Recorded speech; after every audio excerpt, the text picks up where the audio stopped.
Ingat, orang yang hidupnya sudah dibaharui oleh Tuhan.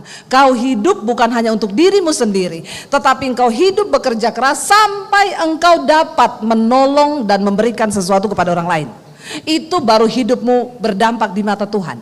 Kalau kau cuma hidup bagi dirimu sendiri, kau tidak berdampak bagi orang lain, kau belum sukses di mata Tuhan. Sukses bukan soal kau jadi kaya, tapi sukses ketika hidupmu itu sudah berdampak bagi orang lain. Firman-Mu, karena kami percaya hanya firman Tuhan yang sanggup mengubah hidup kami. Hanya firman Tuhan yang sanggup menuntun kami sampai pada tujuan Tuhan dalam hidup ini. Urapi setiap kami, urapi hamba-Mu yang tidak ada apa-apanya Tuhan. Karena itu kami buka hati bagi firman Tuhan. Yang percaya Tuhan di tengah kita memberkati kita. Katakan bersama saudara, amin, amin. Tepuk tangan buat Tuhan Yesus. Silakan duduk dan coba lihat kanan kirinya saudara. Ya, saudara kenal nggak kanan kirinya? Ya, yang di belakang kenal nggak? Kalau belum kenal, kenalan dulu. Tanya rumahnya di mana, siapa tahu bisa mampir kan? Kita ini kadang orang Kristen itu ya, duduk bersebelahan tapi nggak saling tahu. Ya, di parkiran aja lihat-lihatan kayaknya saya pernah tahu orang di mana ya. Oh iya di gereja. Ya, kita ini kadang dekat tapi jauh. Ya, tapi saya berdoa jemaat di Ion ini semuanya menjadi dekat. Apalagi ini ibadah hari ini sudah mulai di sini 2 kali. Jadi kita nggak usah bersempit-sempit ria. Ya, saudara bisa suruh saudaramu, temenmu datang. Ya, jam 1 siang nanti ada ibadah lagi. Kalau saudara mau ikut lagi, belum bosan dengan saya, silakan. Kalau udah bosan, pulang saja. Suruh temannya datang ke sini. Amin. Iya, seperti tema firman Tuhan yang tadi kita sudah dengar saudara dalam pesan penggembalaan. Ya, hari ini temanya adalah iman dan pembaharuan karakter. Menjadi manusia yang baru. Iman kalau karakternya nggak dibaharui sama dengan bohong. Siapa yang merasa dia sudah menjadi manusia baru? Angkat tangan coba. Enggak ada? Astagfirullah, subhanallah, saya sedih loh ya. Saudara belum menjadi manusia baru? Belum? Kemana aja saudara selama ini? Ya, saya merasa saya sudah menjadi manusia baru. Ya, Debbie yang lama sudah mati, yang ada sekarang Debbie yang baru. Kenapa saya bisa bilang begitu? Karena saya banyak diubahkan Tuhan. Ya. Saya dulu kelakuannya ya begitulah seperti orang yang gak kenal Tuhan. Ya sekarang Tuhan ubahkan saya. Saya dulu pelatih senam aerobik loh saudara. Jangan tertawa. Saya tahu saudara mau mengejek saya. Dulu sebelum saya kebanyakan makan ragi. Sekarang mengembang ke kanan dan ke kiri. Dulu kalau pakai baju ya pasti seksi supaya jadi perhatian orang. Tapi setelah kenal Yesus saya merasa malu dengan semua itu. Ternyata apa yang saya lakukan dulu itu benar-benar tidak menyenangkan hati Tuhan. Pak Konrad sekarang adalah Pak Konrad yang baru. Saudara sudah dengar kesaksiannya? Belum? Bertobat saudara. Ada di YouTube ya. Saudara kalau kita melihat ya sekarang Pak Konrad yang sekarang ini kan luar biasa. Ya, yang baru mau belajar nakal, enggak usah coba-coba nakal. Karena kenakalanmu enggak ada apa-apanya sama Pak Konrad yang dulu. Jadi kalau saudara sekarang baru mau nakal, Pak Konrad bilang kasihan deh lu. Ya, karena kita tahu sekarang hamba Tuhan ya. Saya pun dulu begitu. Jadi sekarang saya mau tanya sama saudara yang sudah merasa hidupnya ini berubah. Walaupun belum banyak tapi sudah mulai berubah saya Bu. Coba angkat tangan. Baru pede mereka Pak. Tadi mereka enggak pede. Judul perikopnya di Efesus pasal 4 ayat 17 ini adalah manusia baru. Iman itu harus disertai dengan pembaharuan karakter. Kita bohong kalau kita ngomong beriman, percaya sama Tuhan, tapi karakter kita nggak diubahkan. Makanya banyak orang berkata, itu orang Kristen loh Bu, orang Kristen itu. Tapi utang nggak bayar. Di sini nggak ada. Nggak ada yang ngaku. Ya, Kita harus berubah saudara. Oke, kita akan baca sama-sama firman Tuhan. Yuk, kenapa kita harus berubah? Efesus 4 ayat 17 mulai. Baca sama-sama firman Tuhan ya, supaya kita ini baca Alkitab. Saya tahu banyak yang tidak baca Alkitab. Ayat 17, sebab itu kukatakan dan kutegaskan ini kepadamu di dalam Tuhan. Jangan hidup lagi sama seperti orang-orang yang tidak mengenal Allah dengan pikirannya yang sia-sia dan pengertiannya yang gelap, jauh dari hidup persekutuan dengan Allah karena kebodohan yang ada di dalam mereka dan karena kedegilan hati mereka. Ayat ini dengan jelas berkata, ku katakan dan ku tegaskan. Kalau ada kata ku tegaskan, berarti ini penting gak saudara? Ya, saya sudah tegas ini berbicara sama saudara. Ya, ku tegaskan ini sekali lagi. Itu kalau orang bicara ketegasan gitu. Saudara kalau ketemu bosnya marah, saya tegaskan ya sama kamu. Wah, ini sudah garis bawah merah. Ya, sebentar lagi kalau saudara nggak nurut juga, saudara di out. Ya, makanya ini hari ini firman Tuhan bilang, ku tegaskan ini kepada kamu. Awas kalau kamu nggak dengar. Ku tegaskan. Ya, jangan hidup lagi sama seperti orang-orang yang tidak mengenal Allah. Rasul Paulus berbicara kepada jemaat di Efesus. Berarti jemaat ini harusnya sudah mengenal Allah. Tapi ternyata banyak orang Kristen yang masih hidup seperti orang yang tidak mengenal Allah. Ya, beda sama jemaat di Ayon nih, semua sudah mengenal Allah. Sudah pede sekarang. Ya. Iya saudara, jangan hidup lagi sama dengan orang yang tidak mengenal Allah. Apa ciri orang tidak mengenal Allah? Pikirannya itu sia-sia, pengertiannya itu gelap. Bayangkan ya, udah pikiran sia-sia, gelap lagi. Saudara coba saudara merenung, saya pengen kita berpikir sejenak. Kira-kira setiap hari yang saudara pikirkan itu apa? Coba semua begini. Ya, tolong merenung sejenak. Apa yang saudara pikir setiap hari? Setiap hari. Yang saudara pikirin itu apa? Yang tiap hari mikirin duit, angkat tangan. Enggak usah pura-pura. Saya tahu nih banyak orang tiap hari pikirannya uang terus. Angkat tangan yang tiap hari mikir uang. Di belakang soundman semua pikir uang, dasar mata duitan kau. Yang duduk di belakang sana semua itu ya, tiap hari dia pikir uang saudara. Ya, yang tiap hari pikir, coba apa yang di pikiran kita? Mertuanya, angkat tangan. Tiap hari mikir mertuanya, gimana cara racunin mertua saya ya? Ada kan yang begitu pikirannya? Ada loh, ada. Ya, saya kemarin layani orang sudah bersaksi di mesbah doa. Saya mau kesaksian Bu, saya ini hidupnya rumah tangga saya berantakan, hancur. Saya terlilit hutang karena sepanjang saya menikah dengan suami saya kepahitan sama mertua saya. Saya benci lihat mertua saya. Setiap hari yang saya pikirin gimana caranya mertua saya mati. Ada loh ternyata orang tuh pikirannya tiap hari doakan dan saya doakan, mudah-mudahan mertua saya kepleset di kamar mandi mati. Ada loh. Apa yang engkau pikirkan tiap hari, itulah dirimu, itulah hidupmu. Apa yang saudara pikir tiap hari? Saham nih, naik apa turun? Ya, benar nggak saudara? Apa yang saudara pikirin? Coba saya pengen kita merenung sejenak. Apa yang kau pikirkan, itulah engkau. Kalau pikiranmu sia-sia, maka kau itu belum sungguh-sungguh ada di dalam Kristus. Saya ini tiap hari yang saya pikirkan, setiap malam ya saudara, bangun pagi itu. Kalau bangun pagi di rumah, ini hari apa ya?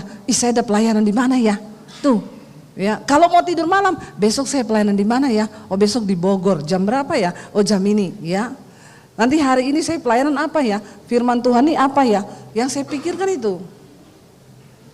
Oh besok saya, tadi pagi saya bangun, besok saya kemana ya? Oh besok saya ke Bandungan, pembukaan sekolah misi angkatan kedua. Oh iya saya besok seminggu di Solo, besok saya gini. Iya kan? Kita bangun tuh harus ada yang kita pikirkan. Saya kadang sama suami kalau lagi di luar kota bangun duduk itu, ini saya di mana ya? Lo bener lo saudara, saking kita ini hampir tiap hari pindah kota. Ya kadang bangun di mana ya kita ya? Di Sydney ya? Oh ternyata di Morowali. Baru sadar saudara. Jadi ya saya bersyukur setiap hari itu Saya memikirkan apa yang harus saya lakukan. Apakah itu mendatangkan kemuliaan bagi nama Tuhan? Apakah itu pekerjaan Tuhan? Yang saudara pikirkan tuh penting saudara renungkan hari ini. Karena banyak orang hari-hari ini mereka hidup dengan pikirannya yang sia-sia dan masih gelap pengertiannya, tidak mengerti. Ya, dan mereka hidup jauh dari persekutuan dengan Allah karena kebodohan yang ada di dalam mereka dan karena kedegilan hati. Tidak semua orang yang sudah melayani Tuhan itu hubungannya dengan Tuhan dekat. Tidak semua. Tidak jadi jaminan seorang pengkhotbah yang berdiri di mimbar itu dia dekat dengan Tuhan, tidak jaminan. Tidak menjadi jaminan singer, worship leader, pemain musik itu melayani, tapi mereka dekat dengan Tuhan, tidak jaminan. Banyak yang melayani pekerjaan Tuhan, tapi hidup mereka jauh dari Tuhan, banyak.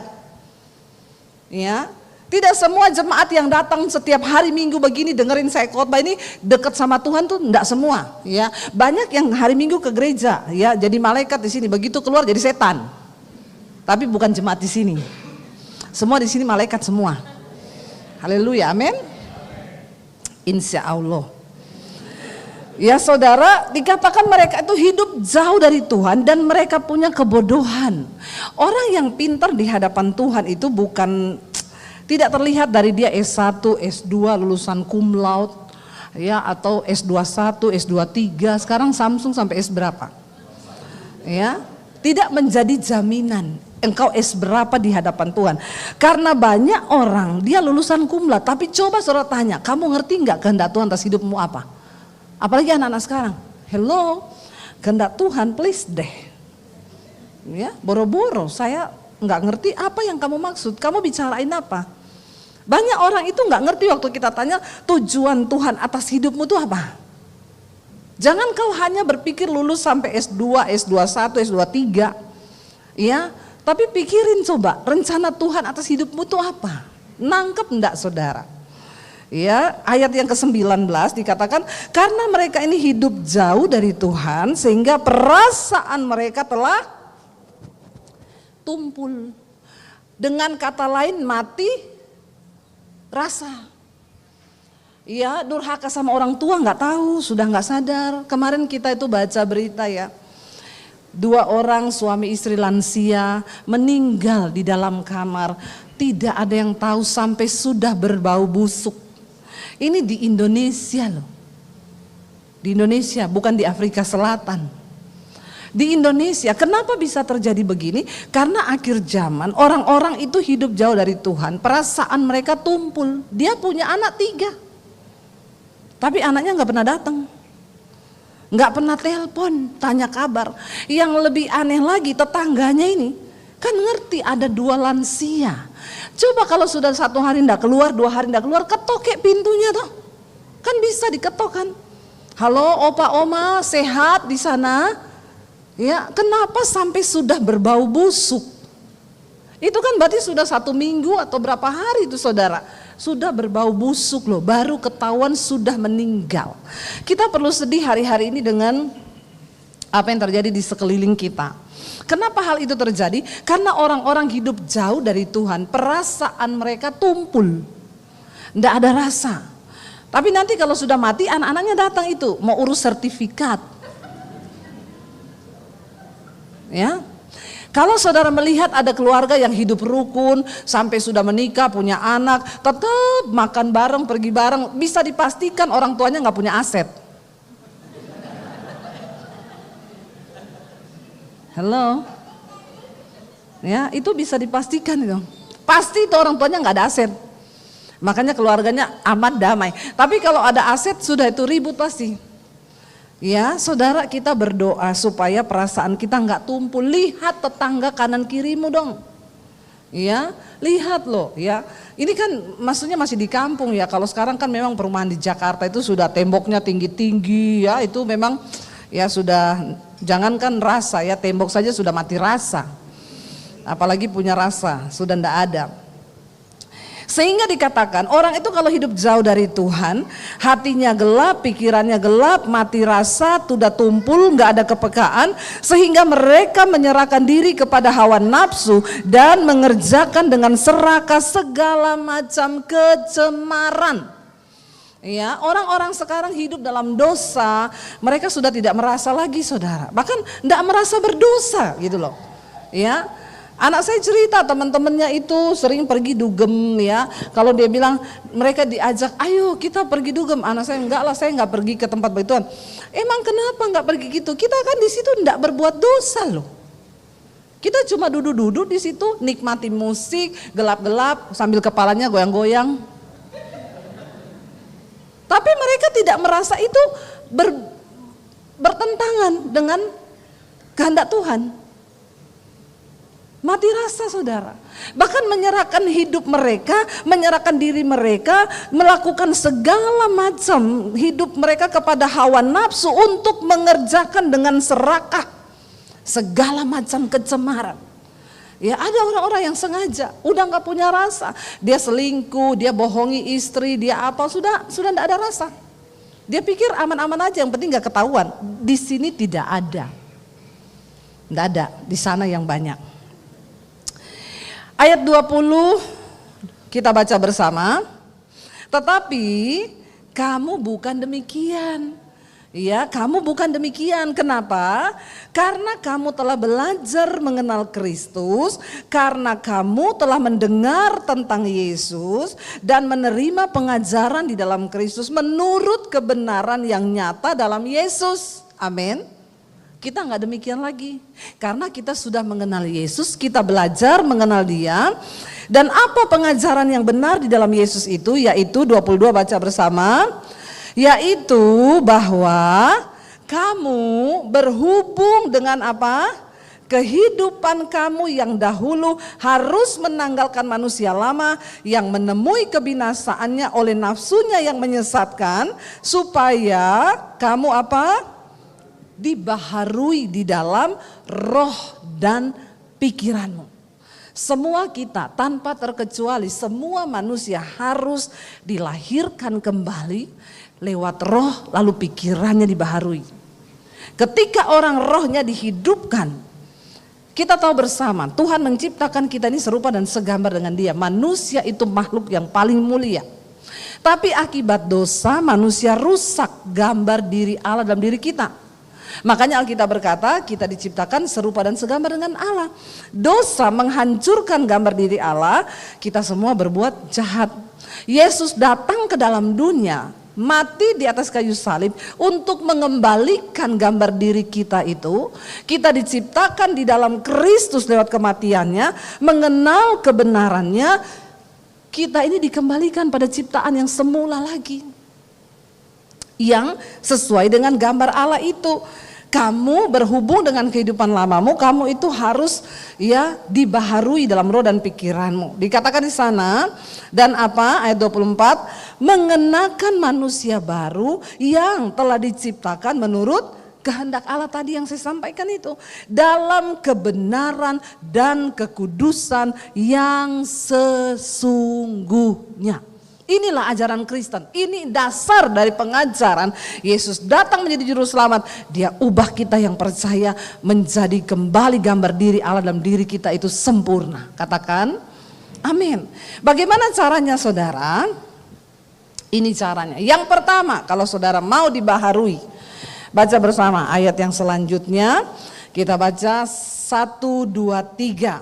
Karena itu buanglah dusta dan berkatalah benar seorang kepada yang lain, karena kita ini adalah sesama anggota. Yang pertama yang harus kita lakukan supaya kita dibenarkan dan dibaharui dalam roh dan pikiranmu, katakan di sana, buanglah apa? Coba yang datang suami istri bisa lihat-lihatan atau sama anaknya, lihat-lihatan dan ngomong gini, jangan ada dusta di antara kita. Cepat lihat ya, cepat suami lihat istrinya, tatap matanya, jangan tatap istri orang. Ya, jangan tatap suami orang, tatap istrimu sendiri, tatap suamimu sendiri, dan bilang jangan ada dusta di antara kita. Kenapa yang pertama syarat untuk kita dibaharui dibilang jangan ada dusta?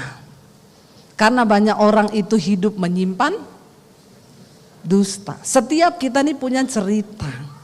Dan cerita kita itu hanya kita yang tahu dengan Tuhan. Tapi pastikan jangan sampai kita menyimpan kebohongan atau dusta. Itu adalah tempat setan bersembunyi dalam hidup kita sehingga kita tidak mungkin diberkati Tuhan. Kalau ada dosa, buka saudara, kasih tahu. Ya, suami, kalau kau ada dosa, cerita ke istrimu. Amin, bapak-bapak. Bapak-bapak jadi tegang semua. Ya, benar. Dosa, dusta, kebohongan yang disimpan itu akan membuat hidupmu nggak damai sejahtera. Orang kalau simpan kebohongan itu pasti saudara, ya, jantung berdebar-debar, darah mengental, ya, hormon kortisol naik, ya, sebentar lagi darah tinggi, lalu merembet, ya, ujung-ujungnya kau bisa kena stroke atau serangan jantung. Karena dosa itu membawa malapetaka dalam hidup manusia. Jadi jangan coba-coba simpan dusta saudara. Jangan coba-coba simpan dosa. Karena dosa itu busuk. Dan ini akan berakibat fatal. Suami yang menyimpan dusta dalam hidupnya, kau tidak akan damai sejahtera. Istri yang simpan kebohongan, kau juga gak akan damai sejahtera. Dalam segala hal kita harus terbuka. Supaya apa gunanya? Kalau hidup kita transparan, tidak ada yang kita sembunyikan, itulah sumber kebahagiaan. Bukan uang. Orang kaya banyak, tapi kaya menyimpan dusta dan kebohongan, tidak bahagia. Jantungnya berpacu cepat terus. Ya, tapi kalau kita ini walaupun hidup pas-pasan, nggak ada dusta, nggak ada kebohongan, nggak ada dosa, itulah kebahagiaan. Hatimu ayem tentrem. Amin. Itu kuncinya. Jangan simpan dusta, jangan simpan kebohongan. Makanya kenapa sebelum saya menikah dengan suami saya ceritakan semua dosa saya sama dia. Saya bilang kalau kamu mau menikahi saya setelah tahu semua dosa-dosa saya di masa lalu, ya monggo. Buat saya enak supaya nanti kita berumah tangga enggak ada dusta. Walaupun saya ketemu orang yang tahu masa lalu saya terus cerita ke suami saya, dia tertawa. Saya sudah tahu semua itu. Iya enggak saudara? Enak. Enggak ada kutuk. Ya, saya cerita semua, saya tanya sama suami saya, bagaimana? Masih mau lanjut? Jawabannya dia benar-benar membuat hati saya hancur berkeping-keping. Dia bilang gini, satu saja saya mau jawab. Kalau Tuhan Yesus saja bisa mati bagi dosamu, siapa saya yang tidak bisa menerima kamu apa adanya? Memang cuma satu laki-laki begini. Ya, dan akhirnya kami memutuskan ya karena perkataannya dia itu membuat saya menerima dia saudara dengan luar biasa dan kami menikah. Setelah kami menikah rumah tangga itu luar biasa. Kami memulai dengan sesuatu yang benar dulu sesuai firman. Banyak rumah tangga saudara yang menyembunyikan kebohongan. Ada satu orang konseling sama saya, Bu, saya sejak dengar khotbah ibu saya tertuduh Bu, ya, apalagi yang tentang akibat dosa tersembunyi. Kenapa? Saya ini menyembunyikan satu dosa Bu yang nggak ada yang tahu. Dan sekarang saya sakit-sakitan, saya stres, suami saya enggak tahu. Jadi begini Bu, saya dan suami menikah. Sudah 6 tahun kami nggak punya anak. Terus saya selingkuh sama teman kantor saya Bu. Waktu selingkuh saya hamil. Waktu saya tahu saya hamil, saya langsung cepet-cepet putusin dia. Karena saya nggak mau berlanjut. Nah suami saya berpikir ini tuh anaknya. Dan dia bersaksi kemana-mana mujizat terjadi. Jangan tertawa saudara. Ya ini loh akibat-akibat dosa yang disembunyikan ini. Tapi Bu saya itu nggak berdaya Bu, saya kalau kasih tahu tuh gimana? Ini peristiwa sudah lama Bu, sudah anak saya sekarang sudah 17 tahun. Tapi ibu rasakan ibu tertekan menyimpan semua ini kan? Iya Bu. Tapi saya juga nggak mungkin kasih tahu sama suami saya. Menurut Ibu Debbie gimana? Ya sudah Bu, karena kalau ibu kasih tahu juga mungkin akan semakin besar nih dampaknya. Yang penting ibu udah tobat. Sudah tobat belum? Sudah, sejak saya tahu saya hamil saya tobat Bu. Terus Yang penting ibu sudah mengaku sama saya, sekarang ibu plong nggak? Bu, karena berat bagi saya menyimpan kebohongan ini lama sekali. Sampai saya nonton khotbah ibu, saya pikir ibu orang yang tepat buat saya curhat. Jadi saya berdoa buat dia dan udah dia plong, tidak asam lambung lagi. Iya. Dia tanya, saya perlu ngomong gak ke suami? Saya bilang kayaknya enggak, karena kalau diomongin bisa jadi suaminya ceraikan dia. Anak yang sudah menemukan keluarga ini juga bisa terluka. Tidak semua memang bisa dibuka. Tapi setidaknya kau terbuka tentang satu dosa kepada satu orang. Amin. Yang kau percayai. Hubungi nomor telepon saya di bawah ini. Enggak apa-apa, saya siap saudara. Ya saya nggak tahu juga gerejamu di mana, saya juga nggak tahu namanya dia siapa. Maksudnya saya nggak mau tahu gitu. Yang penting kita sudah konseling sudah. Saya nggak mau mencampuri lagi. Ya, dia sudah berdoa. Dia yang setidaknya kan Alkitab berkata, hendaklah kamu saling mengaku dosamu supaya kamu sembuh. Orang kalau menyimpan dosa asam lambung. Angkat tangan yang asam lambung. Ya, karena pikiran itu. Kalau engkau mau dibaharui suami-suami, nomor satu jangan ada dusta di hidupmu. Apapun, soal uang juga, bapak-bapak enggak boleh dusta sama istri. Kalau dapat bonus dari kantor, jangan bilang tidak dapat. Amin bapak-bapak. Aminnya itu tolong agak ikhlas.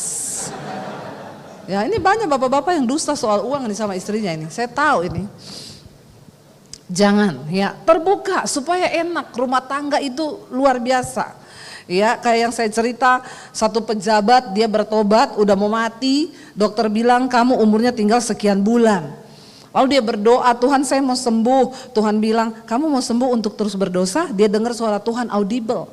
Dia bilang tidak Tuhan, aku mau memuliakan namamu kalau aku sembuh.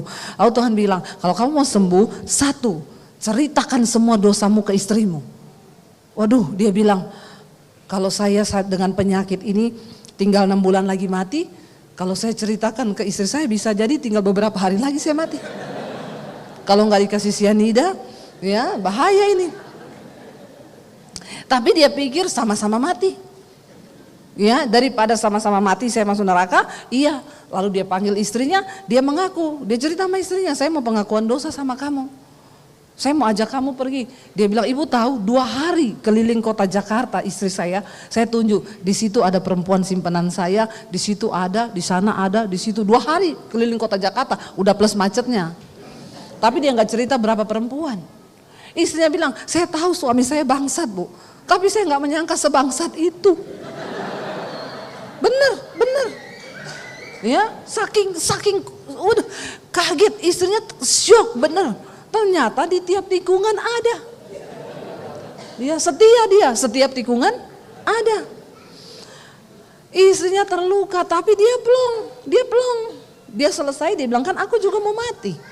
Setelah itu dia mulai bertumbuh dalam iman, dia dengerin firman, dia bilang tiap hari saya nonton khotbah Ibu Debbie itu sampai 10 episode saya tonton semua. Dia kasih makan rohnya karena tahu mau mati.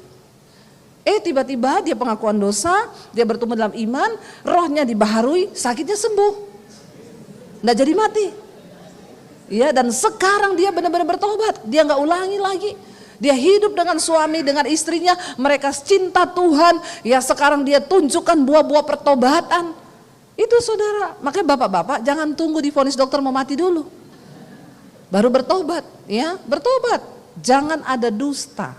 Sekali lagi istri tatap suamimu bilang, jangan ada dusta di antara kita. Nggak usah melotot, biasa aja. Biasa ya, nggak usah sambil melotot. Yang pertama itu buang semua dosa, dusta itu buang saudara. Lalu dikatakan yang kedua apa? Ini dosa-dosa yang paling membuat orang itu ya terpuruk. Yang ke-26 baca bersama. Apabila kamu menjadi marah, janganlah kamu berbuat dosa. Janganlah matahari terbenam sebelum padam amarahmu. Jadi marah boleh enggak? Semangat sekali. Ya, boleh. Tapi jangan berbuat. Jadi sulit enggak?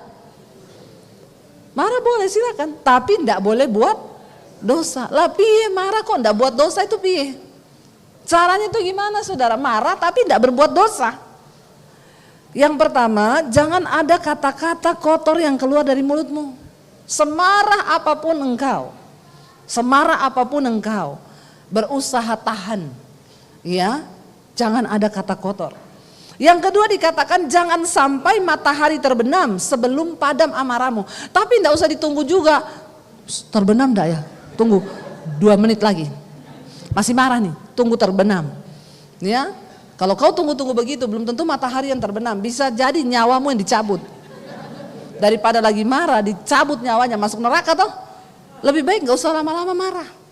Marah jangan ada kepahitan. Marah boleh saudara, 5-10 menit sudah selesai. Amin suami istri. Itu artinya rohmu dibaharui, karaktermu dibaharui. Ada tapi orang marahan tuh 3 hari gak bicara. Ya, bayangkan kalau dalam 3 hari itu kau dipanggil Tuhan, langsung jalan tol menuju neraka itu. Bener, ya. Saya bersaksi, saya sama suami berantem di mobil. Saya marah, dia marah. Tapi dia marah nggak ngomong, karena orang Solo. Ya, saya orang Solo sih. Nah, makanya kamu tunggu kalau lama. Ya, dia diam terus, tapi dia gas mobil. Saya lihat 150, hampir 200. Saya tahu sakit jiwa ini. Ya, orang marah tuh sakit jiwa. Karena di dalam jiwa manusia ada pikiran, perasaan dan kehendak. Biasanya nyetir di dalam kota, dia kalau lagi normal jiwanya 80. Ini sampai 150, berarti lagi sakit karena lagi marah. Tidak terlampiaskan di mulut, terlampiaskan di gas. Benar saudara. Ya. Lalu Roh Kudus bilang begini, berdamai dengan suamimu. Lihat itu dia lari sudah 150. Kalau tiba-tiba ada apa-apa di jalan, nggak sempat ngerem atau apa, kalian berdua kecelakaan di tol mati. Nggak ada guna pelayananmu puluhan tahun. Kau masuk neraka langsung dalam keadaan panas hati. Saya takut. Tapi saya bilang kan dia yang salah, harusnya dia minta maaf. Saya diam terus. Ya, tapi Roh Kudus bilang cepat minta maaf. Kamu lihat itu, setan duduk di antara kamu dan suami loh.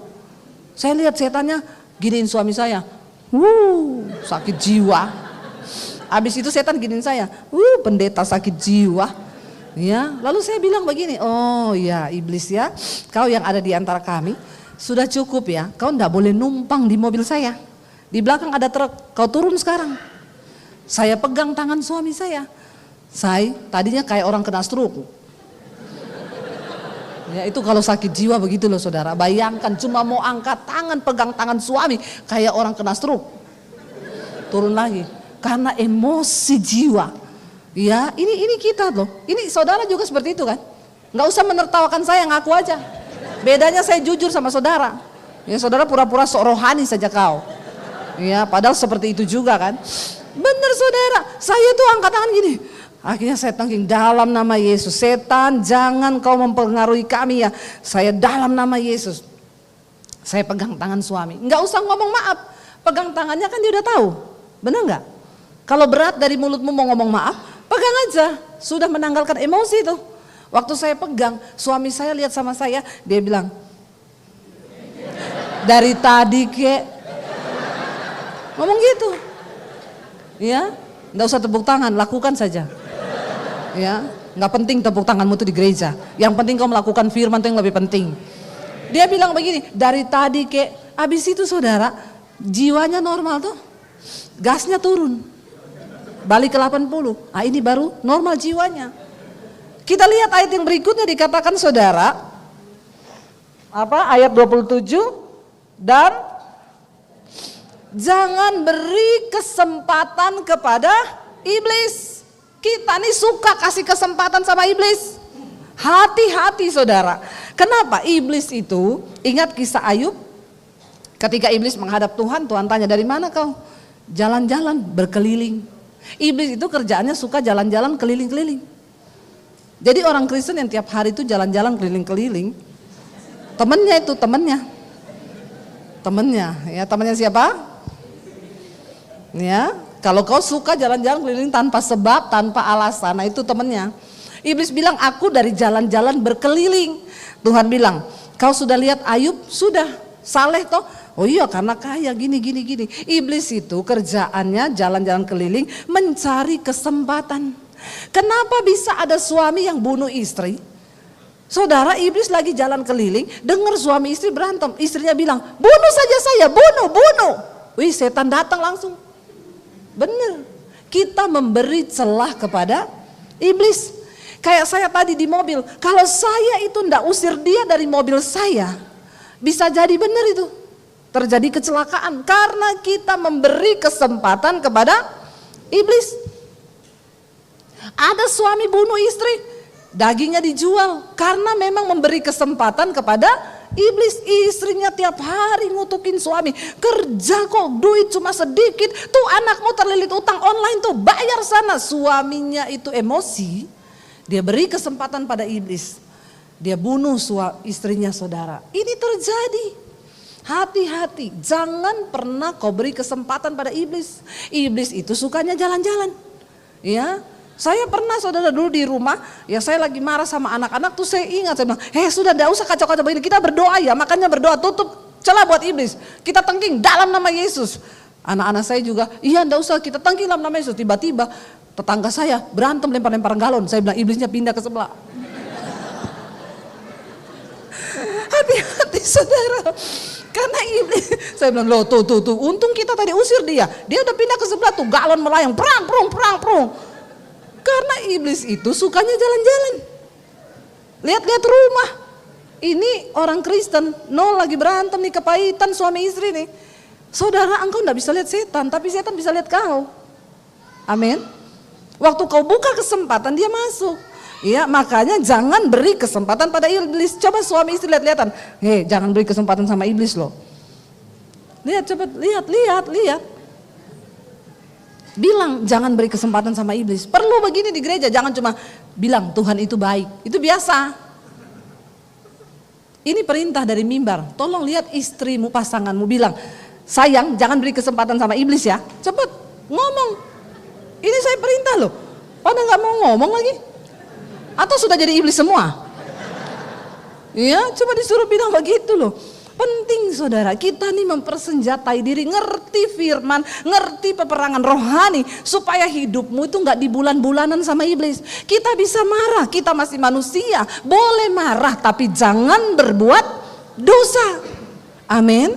Jadi kalau istrimu marah sudah mau sampai sore, bilang, jangan jadi iblis. Bilang aja begitu. Ini sudah mau sore kau masih marah-marah terus, kau iblis, itu berarti lagi dikuasai. Jangan pikir setan di kuburan tidak ada setan. Saya ketemu penjaga kubur, saya tanya, Pak berapa lama sudah kerja jaga kubur? 26 tahun, itu hobi atau doyan Pak? Kok bisa ya kerja jadi penjaga kubur? Ya ternyata begitu saya tanya, ada berapa kubur di sini? Ada ribuan Bu, saya cuma hanya pegang berapa ratus. Bapak dapat duit? Oh iya, satu kubur itu 1 bulan 500.000, tak hitung-hitung, dia dapat hampir 20 juta. Saya tanya, masih ada lowongan gak Pak? Dia bilang, ibu jangan ambil lapak saya dong. Pertanyaan saya sama bapak itu, Pak bapak 26 tahun kerja jadi penjaga kubur. Pertanyaan saya Pak, pernah ketemu setan gak? 26 tahun gak pernah ada setan? Gak ada Bu, di kuburan tuh gak ada setan. Saya bilang, bener Pak, setan itu dalam dirimu itu ada setan. Dalam hati kita nih banyak setan. Di kuburan tidak ada setan. Amin. Yang banyak setan di mana? Di gereja banyak setan. Hati-hati. Ya. Kalau saudara nggak berubah, saudara nggak bertobat, saudara buka celah bagi iblis. Dia tinggal dalam dirimu. Apalagi kau nggak pernah usir dia, sudah kau jadi temannya, kembarannya. Makanya banyak orang Kristen di rumah bikin berantem, dimanapun bikin kacau. Itu karena di dalam dirinya itu setan. Ya, setan tidak ada di kuburan karena di sana orang semua sudah mati. Setan ada di dalam orang hidup. Ya, tapi bukan di sini. Di sini semua sudah menerima Yesus. Karena itu saudara, dikatakan di sana ayat yang ke-28.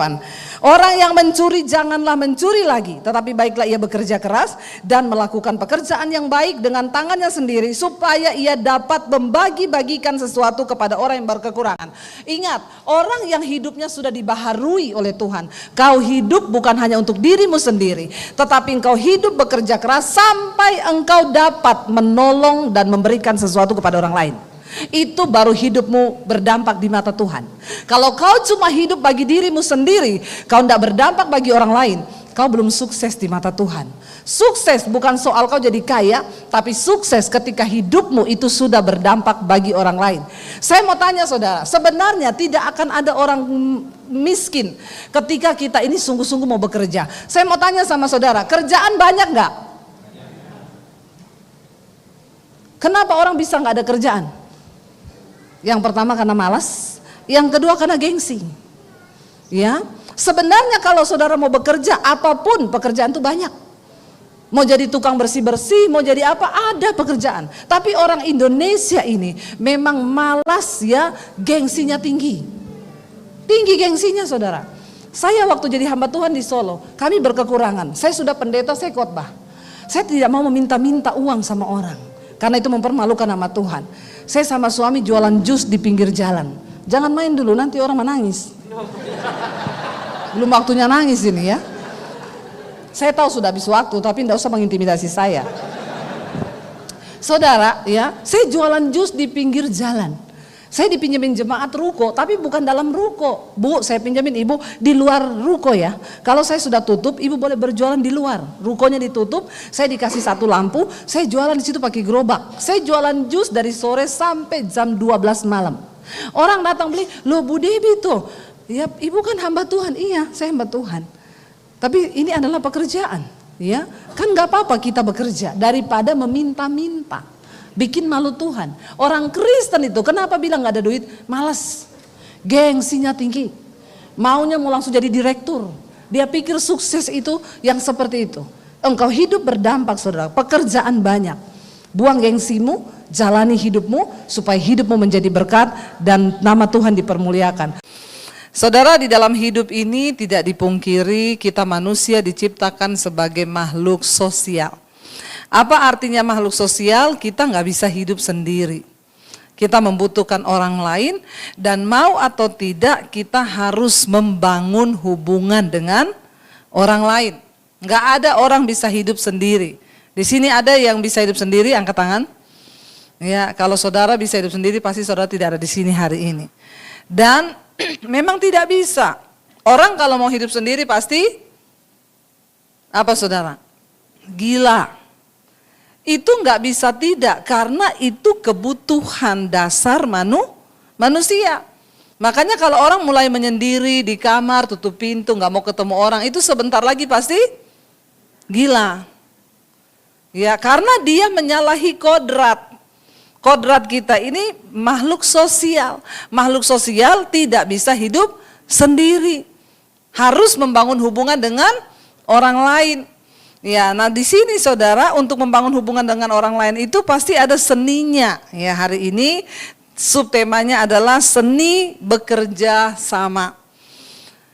Saya percaya begini saudara, kita itu tidak akan pernah bisa membangun hubungan dengan orang lain kalau yang pertama hubungan kita dengan Tuhan tidak beres.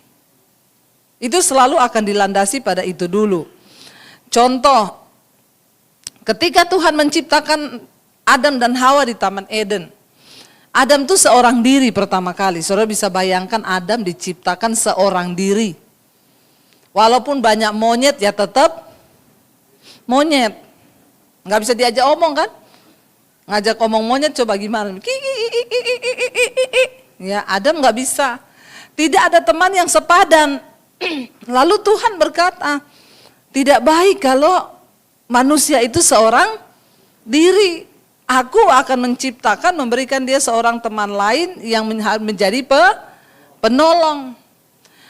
Lalu ketika Adam tidur, Tuhan menciptakan Hawa, diambil dari tulang rusuk, bukan tulang kaki. Tulang rusuk. Tuhan menciptakan Hawa. Adam bangun dari tidur, ada perempuan di sampingnya. Yang sepadan dengan dia, bukan monyet. Tapi manusia. Waktu Adam lihat ada perempuan di sampingnya, dia bilang apa?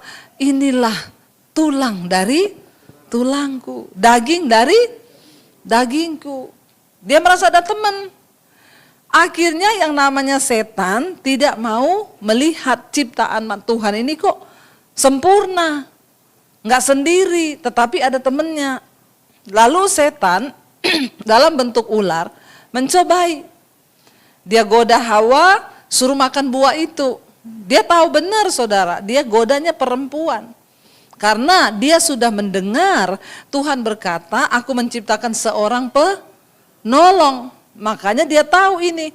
Dia mau merusak fungsi dari Hawa sebagai penolong ini, supaya gagal ciptaan Tuhan. Makanya yang dia bujuk itu Hawa. Dia bilang, kamu lihat pohon itu buahnya menarik kan? Ambil, makan. Ya, kalau kamu makan, kamu akan menjadi sama seperti Tuhan. Kamu bisa tahu yang baik dan yang jahat. Hawa terpikat. Dia ambil buah itu, dia makan.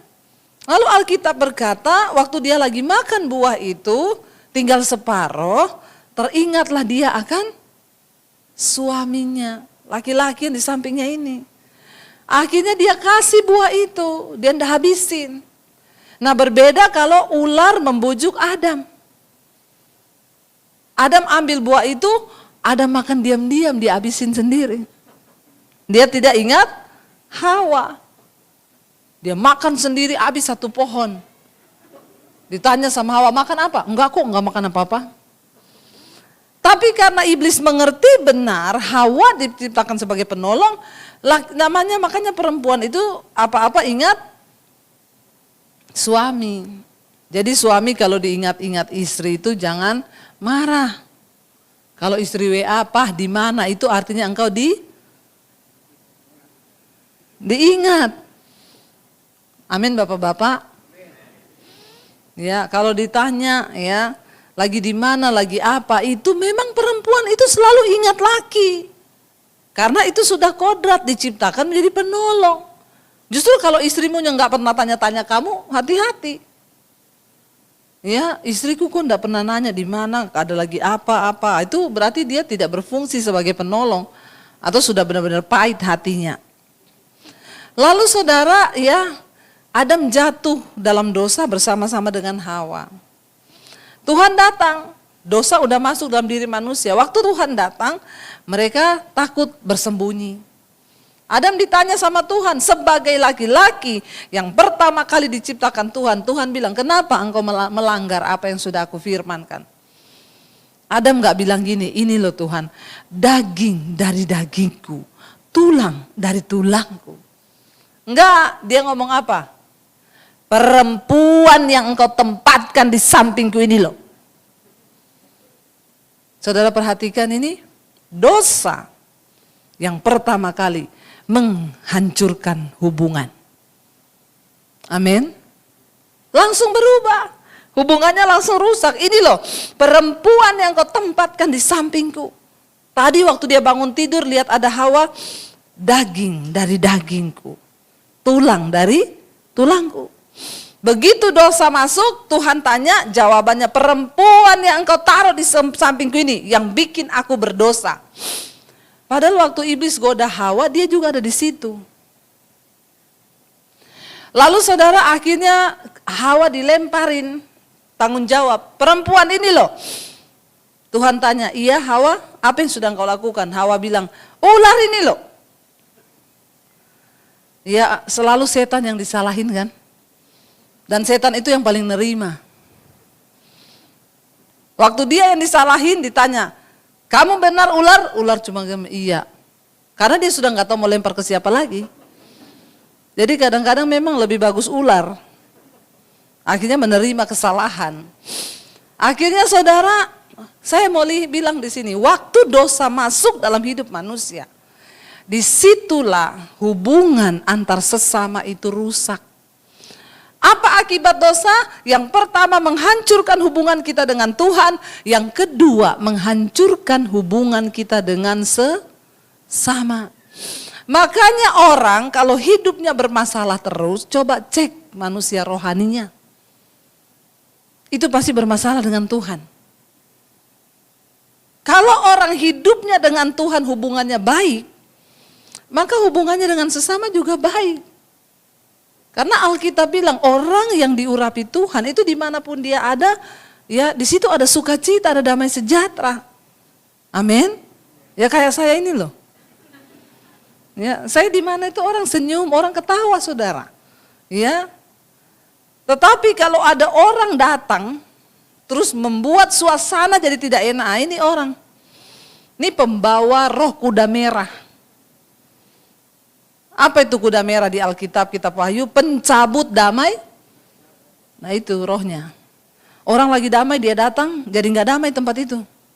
Yang tadinya lagi akur-akur, dia datang bawa perpecahan. Nah kita ini diciptakan Tuhan sebagai makhluk sosial, kita akan beradaptasi dan bekerja sama dengan semua orang.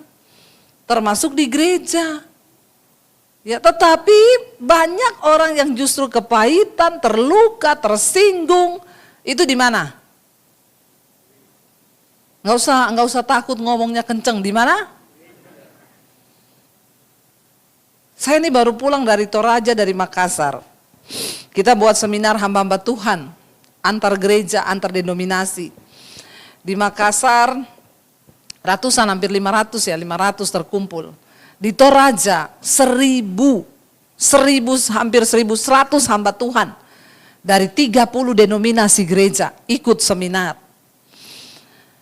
Waktu firman disampaikan, lawatan Tuhan terjadi, ya ditantang altar call, hamba Tuhan yang kecewa, sakit hati, kepahitan, maju banyak saudara, nangis di altar Tuhan. Berlutut nangis. Ya, jadi saya sampaikan, kita nggak mungkin bisa melayani jemaat kalau kita sendiri terluka. Kita nggak mungkin bisa melayani orang lain kalau kita sendiri masih kepahitan. Ya, maju saudara, ya puji Tuhan. Ya, sekarang saya banyak pelayanan dengan beberapa orang yang terbeban. Kami akan lakukan ini di berbagai kota di Indonesia. Ya, kita turun ke desa-desa, bukan hanya turun tapi kita juga memberkati pendeta-pendeta di desa, saudara. Ya, pelayanan begini tuh nggak cari untung, nggak cari PK, keluar tenaga, waktu, keluar uang. Tetapi saya merasa inilah hati Tuhan. Makanya orang tanya, ibu nggak buka gereja? Enggak, sudah banyak gereja di Jakarta. Kalau saya buka gereja nanti saya tambah musuh. Iya Pak, iya? Kok semangat sekali ngomongnya? Kok saudara tahu kalau saya buka gereja jadi tambah musuh? Saya nggak mau tambah musuh. Ya, saya begini jadi tambah teman. Semua gembala jadi teman saya. Ya, Tuhan lagi mencari orang-orang yang mau menjadi pendamai karena sudah terlalu banyak perpecahan di antara gereja. Bagaimana kita bisa berdiri di tengah bangsa ini kalau gereja saja sudah terluka, sudah banyak kepahitan. Ya, saya bilang sudah banyak gereja. Saya menemukan panggilan saya dengan suami sekarang seperti ini. Kami keliling saudara, ya memberkati pendeta-pendeta di desa. Ya, nanti besok minggu depan saya harus ke Semarang lihat satu tempat untuk bikin sekolah misi. Masih bergumul beberapa tempat lagi kami gumuli. Ya, bikin sekolah misi 6 bulan orang-orang dari desa disekolahin. Setelah itu dia harus pulang ke desanya membangun pelayanan di sana, membuka gereja. Kenapa? Karena Indonesia ini banyak sudah dihijaukan. Tapi orang Kristen nggak mau peduli, tidak mau melihat itu. Kita harus berdoa untuk bahasa Indonesia ini dipulihkan, dilawat, dimenangkan bagi Kristus. Ternyata pendeta yang terluka juga banyak. Ya, dan memang saudara, yang paling banyak merusak pelayanan diakui atau tidak itu terkait dengan hubungan antara sesama. Ya, dan ini terjadi. Saya percaya dan saya sangat melihat ini bahwa benar ketika seseorang itu terus bermasalah dengan hubungannya dengan sesama, itu pasti hubungannya dengan Tuhan belum beres, belum pulih. Makanya sangat penting kita semua membangun hubungan pribadi kita dengan Tuhan. Kalau hubungan pribadi kita dengan Tuhan itu beres, kita menjadi dewasa dalam iman tuh enak saudara, enggak mudah tersinggung. Tidak mudah kecewa. Ya, saya dulu pernah saudara di dalam pelayanan ada teman gereja itu nggak tahu apa ya, orang bilang mood-moodan ya. Kalau lagi mood senyum, kalau nggak mood marah. Sementara kita tuh nggak tahu salah apa. Kemarin dia tertawa, baru tadi pagi telepon ketawa, di gereja udah buang muka. Kan kita ketemu orang begini rempong ya. Tapi kalau kita sudah dewasa rohani, Ya, saya datang ke gereja, dia jadi asir. Yang lain disalamin, saya enggak. Orang datang shalom, shalom begitu saya. Kalau saya juga sakit jiwa, ini kan orang sakit jiwa namanya. Di dalam jiwa itu ada pikiran, perasaan, dan kehendak. Kalau perasaanmu terluka, engkau sakit jiwa itu namanya, saudara. Sakit jiwa itu bukan cuma orang lari-lari di jalan ya. Anda tersinggung, bentar-bentar tersinggung, bentar-bentar marah itu sakit jiwa. Tapi stadiumnya masih awal. Jadi harus dideteksi dini. Benar, itu sakit jiwa. Kan di dalam jiwa pikiran, perasaan, dan kehendak.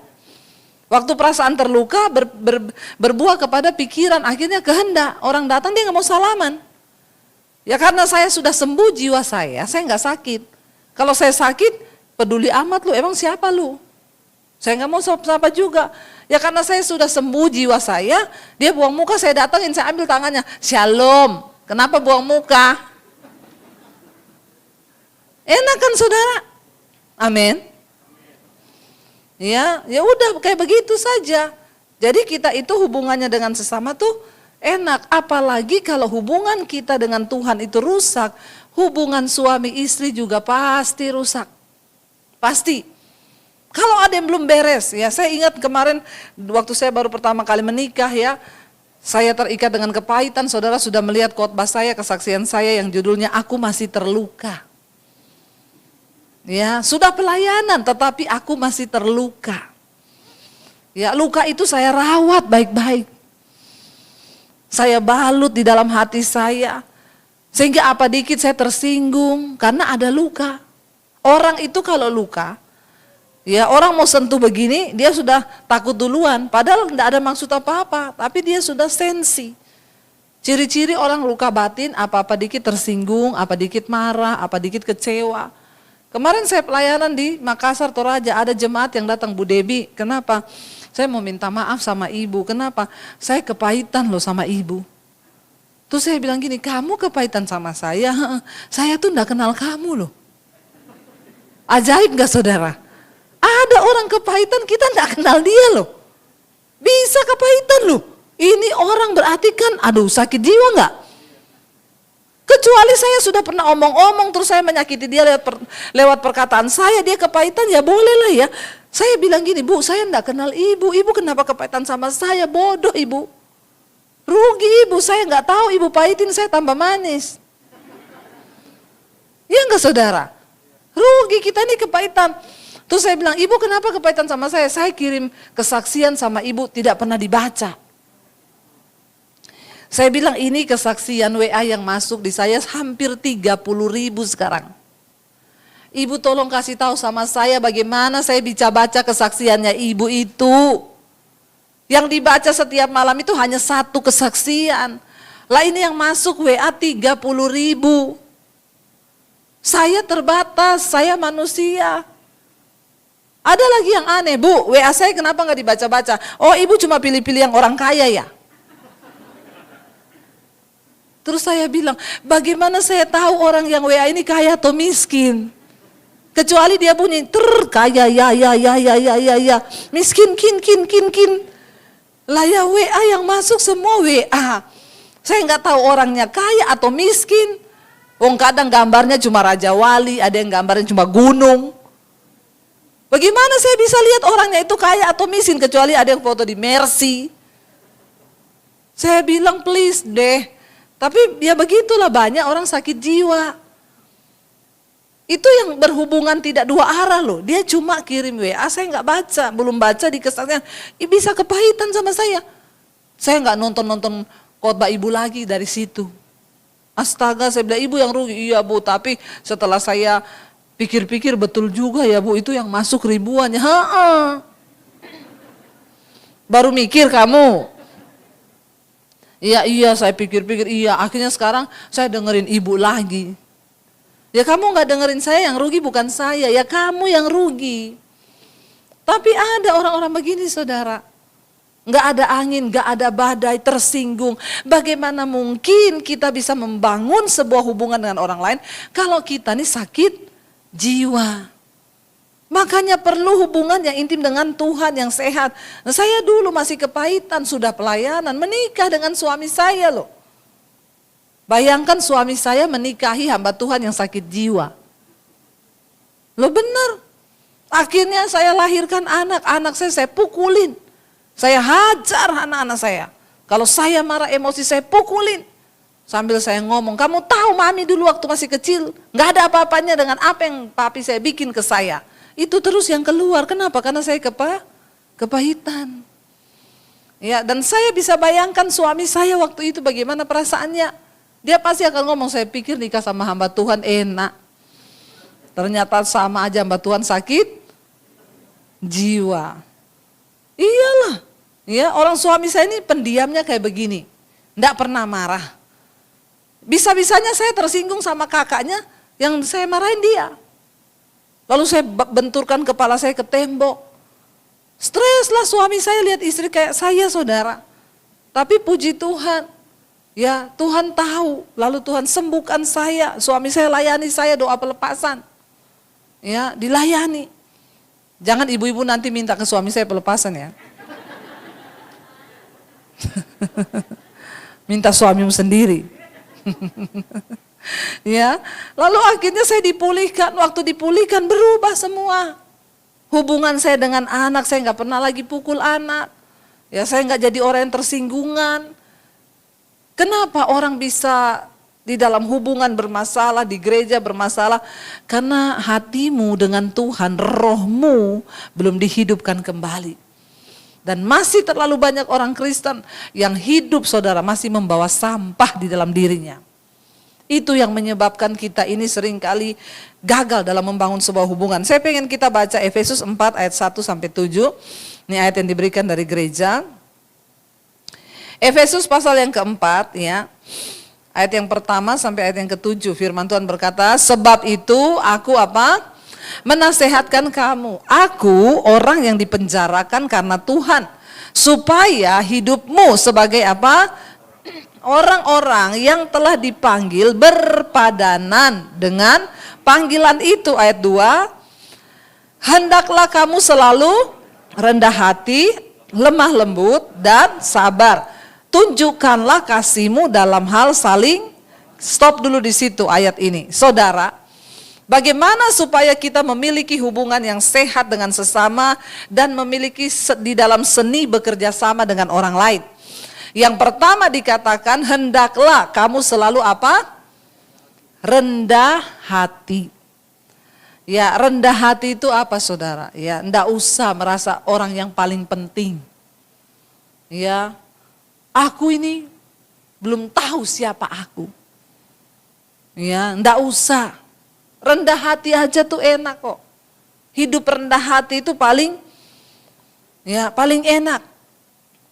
Makanya orang-orang itu ngomong undang pelayanan Bu Debi itu enak ya, enak. Ya, apalagi saya kalau ke Surabaya, Bu mau makan di mana? Saya sudah makan. Ya, mau dijemput apa nggak usah, nanti saya datang sendiri di hotel. Mereka sampai ngomong enak ya, mau naik pesawatnya apa Bu? Nggak usah Garuda, Batik aja cukup. Toh sama-sama juga nyampe. Mau Garuda, mau Batik. Ya, tetapi banyak orang itu merasa dirinya itu terlalu berarti. Sehingga kesombongan. Ya, orang-orang sombong di dalam pelayanan akan menghancurkan saudara. Ya, sifat kesombongan itu yang akan membuat hubungan kita dengan sesama juga rusak. Makanya Alkitab berkata, Tuhan menentang orang yang sombong. Tetapi Tuhan mengasihani orang yang rendah hati. Enggak usah sombong, ya. Apalagi ya ada orang bilang kan orang kaya ya sombong biasalah. Jangan pikir setelah kaya boleh sombong, enggak boleh. Kaya sombong dilarang, apalagi miskin sombong. Yang kaya aja enggak boleh sombong. Miskin sombong ini kan kebangetan saudara. Ya, jangan jadikan diri kita musuh Allah. Sebab barang siapa yang meninggikan diri, dia akan direndahkan. Tapi barang siapa yang merendahkan diri, merendahkan hati, dia akan ditinggikan. Pegang itu baik-baik. Ya, jangan sombong. Sehingga mencari kehormatan, mencari harkat, mencari. Dulu saya tuh pernah satu KKR saudara, ada orang marah-marah di Facebook. Gara-gara dia tulis di Facebook, saya tidak menyangka ya, ternyata di gereja itu kursi untuk hamba Tuhan memang khusus. Jadi ceritanya dia datang, itu ada KKR saudara. Jadi kursi bagian 1, 2, 3 dikhususkan untuk hamba-hamba Tuhan. Yang dari desa, yang dari mana itu dia duduk di kursi. Ini jemaat datang, dia duduk di kursi nomor 2. Sama panitia sudah ada tulisan hamba Tuhan. Sama panitia dibilang, Bu maaf kursi nomor 1, 2, 3 itu dikhususkan untuk hamba Tuhan. Ibu bisa pindah nggak di belakangnya, pulang nggak mau ikut KKR. Bikin status di Facebook. Ternyata hamba Tuhan sama jemaat itu beda. Di gereja itu ada kelas-kelasnya. Kenapa bisa ya duduk di paling depan tuh khusus untuk hamba Tuhan. Orang sudah duduk suruh pindah ke belakang. Saya balas dia dengan ayat yang Yesus bilang, kalau kamu datang ke satu pertemuan, duduklah di kursi paling belakang. Siapa tahu tuan rumah datang dan berkata kepadamu, Pak, Bu, kenapa duduk di sini? Pindah di depan, engkau menerima kehormatan di depan semua orang. Jangan kalau engkau datang di satu pertemuan, engkau duduk di kursi paling depan. Siapa tahu tuan rumahnya datang dan berkata, tolong pindah dari sini. Karena tempat ini dikhususkan bagi orang yang lebih terhormat daripadamu. Itu Yesus yang ngomong loh.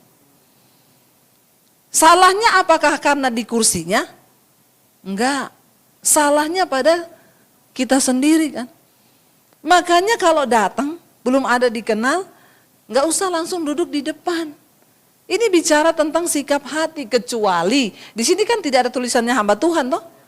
Kalau saudara juga mau duduk di kursi saya silakan. Nanti saudara gantiin saya khotbah.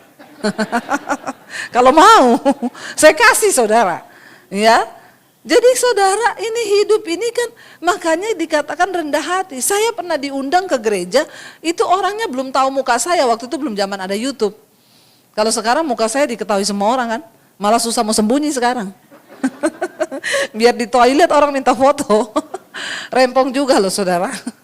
Ya, dulu saya tuh datang nggak ada yang sapa, nggak ada yang nyambut. Saya duduk paling belakang. Udah puji-pujian, panitianya bingung.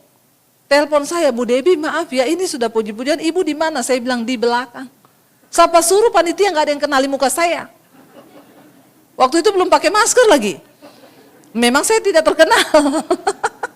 Ya tidak usah salahkan. Ngapain dimarah? Saya ini pembicara, kok nggak disambut, kok nggak disapa, ya saya duduk paling belakang. Saya bilang biarin aja panitianya, bentar lagi juga bingung.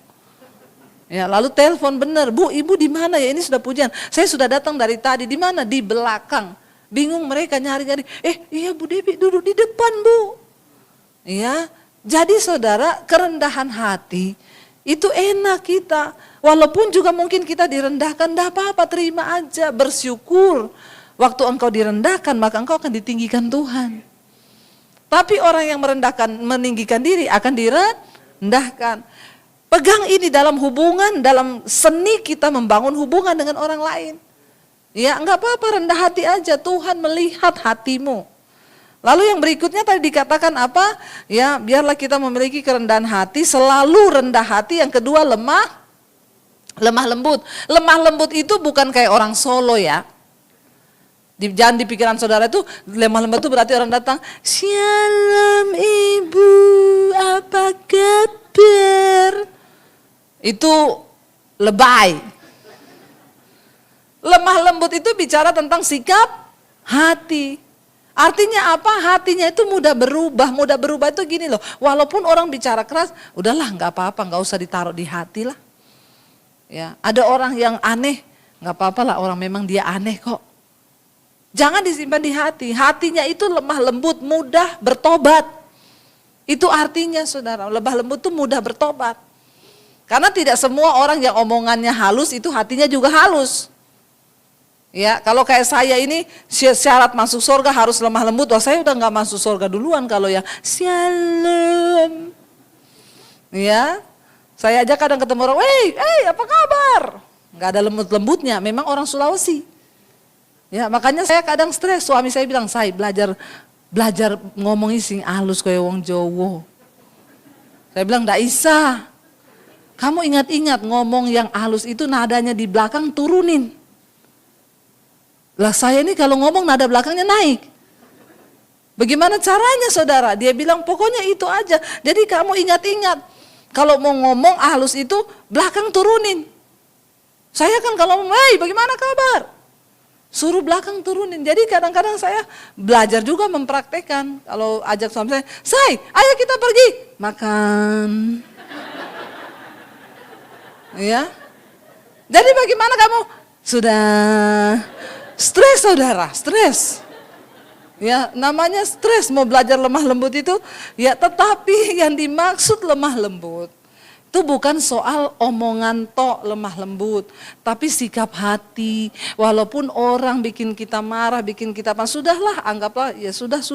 Hatinya itu mudah bertobat tuh lemah lembut. Kalau saudara menjadi orang rendah hati, lemah lembut, maka hubunganmu dengan sesama, enak kita nih banyak teman. Dan saudara pasti disukai.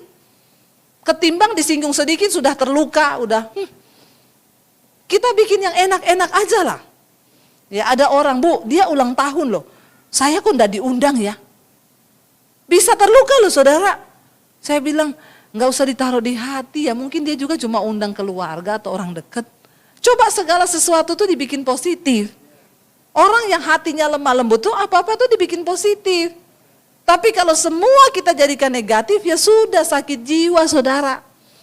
Dan orang yang sakit jiwa itu mudah terluka, akhirnya nggak ada orang mau temenan. Ya, nggak ada orang mau temenan sama orang yang suka terluka, apa-apa dikit tersinggung, apa dikit nangis, apa dikit marah. Ngapain saudara ya? Lalu dikatakan lemah lembut dan sabar. Ya, sabar.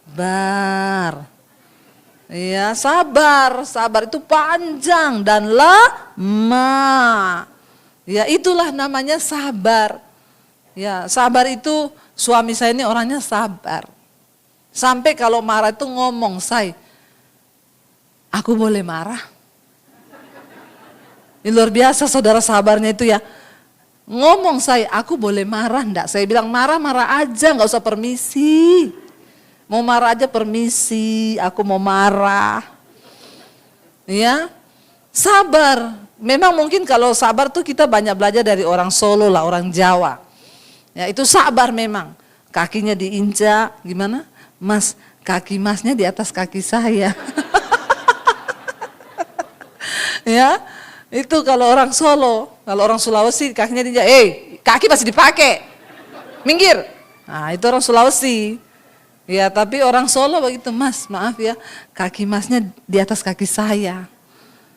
Sabar, Tuhan suruh kita nih sabar. Kenapa bisa ada orang saudara terjadi pembunuhan, ya seperti yang kita lagi viral. Tadinya awalnya marah, tersinggung, akhirnya menyiksa.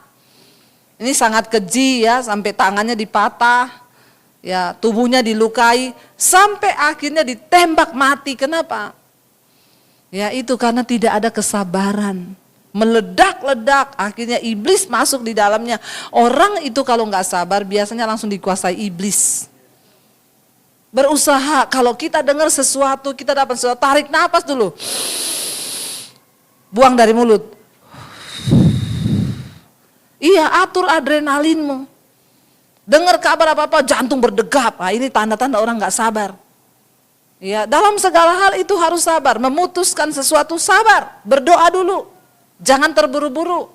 Suami istri harus menjadi mitra di dalam membangun hubungan sama-sama.